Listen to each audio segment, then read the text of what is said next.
Bioquímica é a ciência que estuda as reações químicas da vida. A gente vai explorar como moléculas funcionam e interagem. No fim, você vai perceber que bioquímica é literalmente entender a vida em ação. Vamos juntos?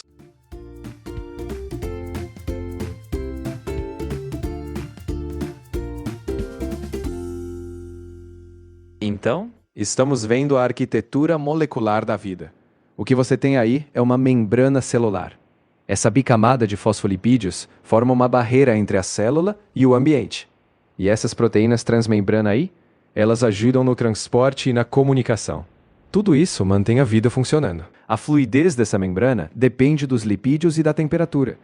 E aquelas proteínas transmembrana têm funções específicas, canais iônicos, receptores ou enzimas.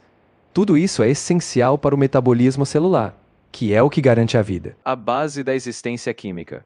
De um lado, os inorgânicos, como água e sais minerais, eles são essenciais para equilíbrio osmótico e condução de sinais.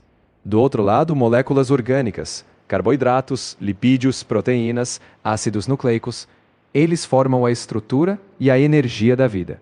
É essa harmonia que nos mantém vivos. Os sais minerais, como sódio e potássio, são cruciais para os impulsos nervosos. Já carboidratos são nossa principal fonte de energia rápida, enquanto proteínas desempenham funções estruturais e enzimáticas. Cada molécula orgânica tem um papel fundamental na manutenção da vida e no metabolismo. Uma questão clássica de prova poderia pedir para você relacionar a função de um tipo de macromolécula, por exemplo, qual o papel das proteínas na catálise enzimática, ou até questionar a importância dos íons, como o cálcio, na contração muscular. Essas perguntas normalmente testam a relação entre estrutura e função. A água, ela é polar, ou seja, tem esse dipolo elétrico com uma carga parcial negativa no oxigênio e positiva nos hidrogênios. Isso permite dissolver sais e muitas substâncias colares. Ela é o solvente universal, essencial para reações bioquímicas e a vida como um todo. A água é a molécula mais abundante nos seres vivos. Ela é essencial para transporte de substâncias, reações metabólicas e equilíbrio térmico. Devido à sua polaridade, forma pontes de hidrogênio, permitindo dissolver substâncias e estabilizar estruturas biológicas. Sem água, a vida não seria possível. Imagina a água como um transporte público numa cidade. Ela leva nutrientes, remove resíduos e mantém a circulação das reações.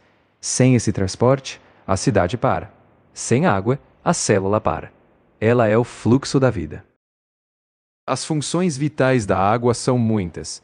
Ela atua no transporte de substâncias, regula a temperatura corporal, lubrifica articulações, participa de reações químicas e mantém a estrutura celular. Sem essas funções, a vida não se sustenta. É a base do equilíbrio biológico. Por exemplo, na regulação térmica, a água evapora como suor e dissipa calor. No transporte, ela leva oxigênio, nutrientes e hormônios. Já na lubrificação, o líquido sinovial protege articulações. A água é versátil, integrando funções para manter a homeostase. Pense na água como uma equipe de manutenção em um prédio. Ela limpa, refrigera, transporta suprimentos e mantém as portas lubrificadas. Sem essa equipe, o prédio, ou o nosso corpo, para de funcionar direito. Agora vamos entrar no mundo dos carboidratos, que são a principal fonte de energia. Eles vão de açúcares simples, como a glicose, até polímeros complexos, como o amido. Sem eles, nossas células não têm combustível para produzir energia no metabolismo. O cálcio é crucial para ossos e contração muscular. O ferro é essencial no transporte de oxigênio no sangue. Sódio e potássio regulam os impulsos nervosos. Magnésio atua em enzimas. Iodo é chave para hormônios da tireoide. E o flúor protege os dentes. Cada um é vital em pequenas doses para o metabolismo. Pense no cálcio como o concreto da construção, ossos. O ferro como um entregador de oxigênio. O sódio e potássio como eletricistas que garantem a fiação nervosa. O magnésio como técnico de enzimas. O iodo como um regulador da central hormonal. E o flúor como protetor do encanamento. Dentes. Cada um com seu papel. Um exemplo de questão: qual mineral está diretamente envolvido na contração muscular e também na formação óssea? A resposta seria o cálcio. Ou ainda, Deficiência de qual mineral pode levar à anemia? Aí falamos do ferro. Ou seja, a relação entre função e saúde é bem cobrada. Agora vamos entrar no mundo dos lipídios. Eles são moléculas que armazenam energia, formam membranas e também atuam como hormônios. Pense neles como a reserva de longo prazo e a estrutura flexível das células. Os lipídios, como os fosfolipídios, formam a membrana celular, criando uma barreira. Triglicerídeos armazenam energia. Já esteroides, como o colesterol, são precursores de hormônios. Eles não se misturam com água, permitindo compartimentos celulares. Sem lipídios, não há estrutura nem reserva. Além disso, os lipídios são essenciais para a sinalização celular. Hormônios esteroides, como o cortisol ou os sexuais, derivam de lipídios.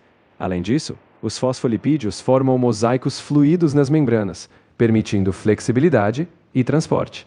São verdadeiros multitarefas celulares. Imagine os lipídios como o tijolo flexível da parede, membrana, o estoque de comida na despensa, triglicerídeos, e o mensageiro que leva instruções, hormônios esteroides.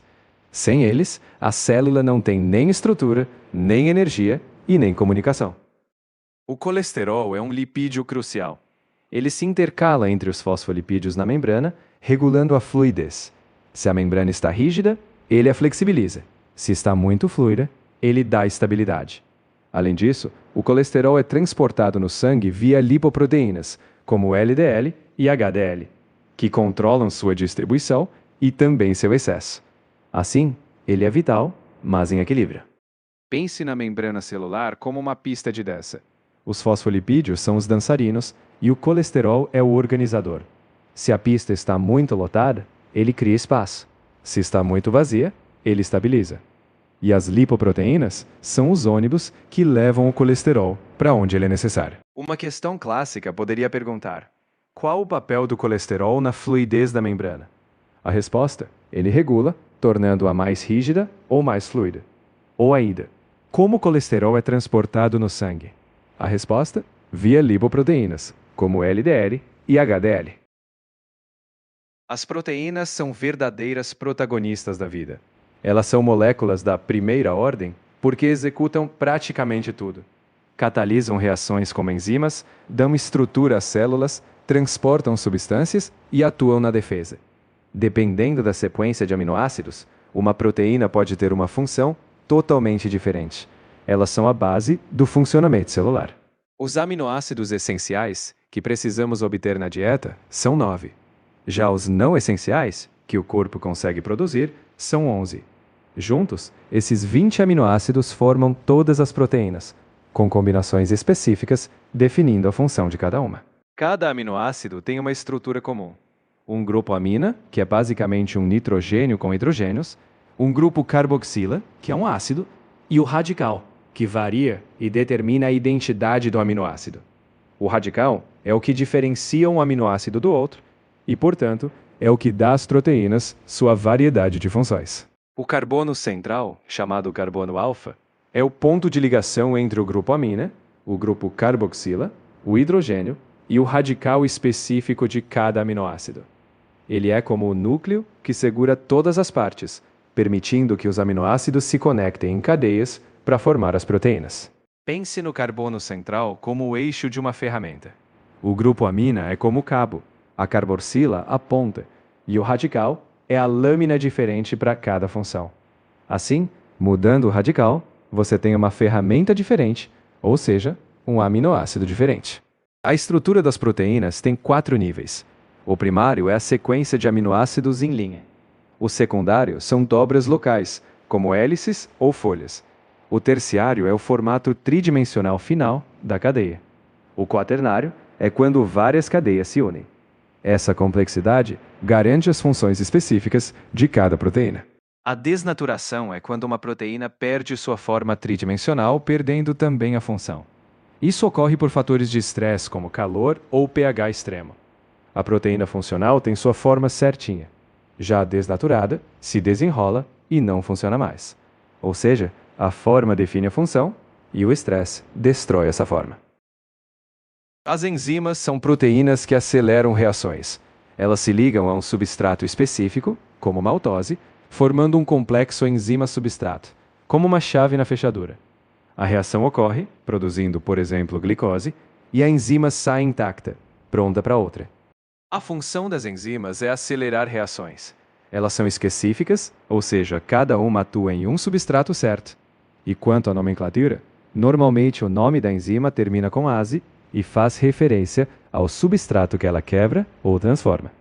Assim, entendemos sua função e alvo. Esse slide mostra que enzimas funcionam em condições ideais. À esquerda, o gráfico de temperatura mostra que elas têm um ótimo em torno de 37 graus. Se esquentar muito, elas desnaturam e param. À direita, o gráfico de pH mostra que enzimas como pepsina funcionam em pH ácido, enquanto tripsina em pH mais alcalino. O corpo mantém essas condições para as enzimas trabalharem com máxima eficiência.